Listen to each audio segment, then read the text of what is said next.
그러니까 진짜 청년들이 원하는 건 기성세대 임금을 깎아서 낮추는 하향 평준화가 아닙니다.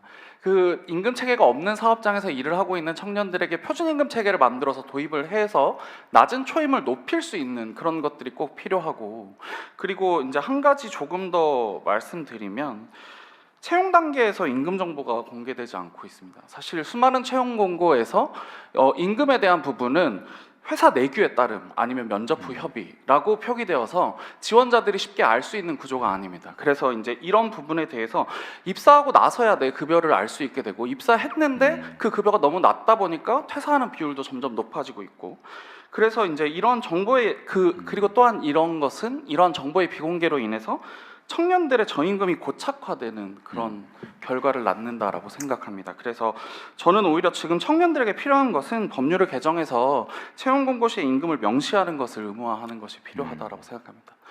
저는 이번 정부에서 첫 발을 뗀 사회적 대화가 대기업 정규직과 대기업 사용자 중심의 논의에서 좀 벗어나서 실제 청년들이 처한 사업장의 현실을 중심에 놓는 그런 사회적 대화가 되었으면 좋겠습니다.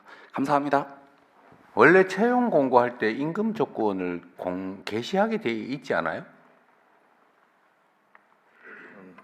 아닌가? 예. 의무사항은 아니에요. 그래서 저 말은 저희들이- 아주 일리가 있는 말인데요. 공개를 해야 좀 체면도 좀 최저임금만 주겠다 이렇게 하면 실제 채용해놓고 최저임금 주고 이러는 건 근데 좀 이제 그런데. 공개할 때 보통 연봉 얼마 정도 수준, 세전 세후 이 정도로 나가지 명확한 임금 예를 들면 정도는 똑같이 이렇게 할 수는 없고, 예를 들면 전후 상하 뭐 10%를 벗어나지 않는 평균적인 그 정도는 뭐 하든지 이렇게 하는 건 필요할 것 같네. 네, 방금 말씀하신 명확하게 거에 가장 해보죠. 중요한 것은 저희들이 대통령께서 계속 강조하시는 비슷한 일하고 차별받지 않아야 되는데 그게 동일 가치 노동 동일 임금인데요. 유럽 같은 경우에는 예를 들어서 내가 자동차 정비를 한다.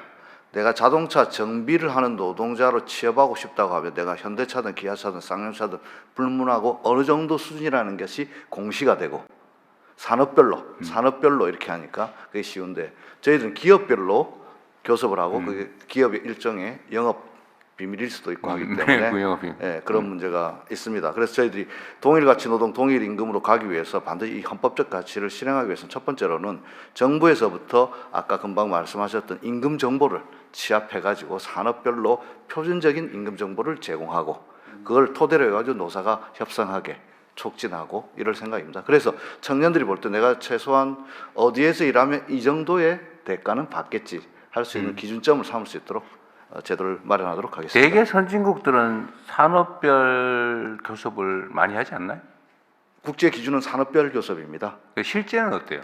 근데 산업별 교섭이 7, 80년대 이른바 자본주의 그 황금기를 이끌어왔던 북유럽 모델의 표준이었는데 80년대 이른바 신자유주의라고 하는 바람이 거세면서 산업별 교섭도 유럽에서도 약간 분권화되고는 있는데 그래요? 그럼에도 불구하고 분권화는 됐지만 단협을 효력을 확장해가지고 노조원 아닌 사람한테도 단협 효과를 주게 하는. 우리 노동법에도 그런 게 있긴 있잖아요.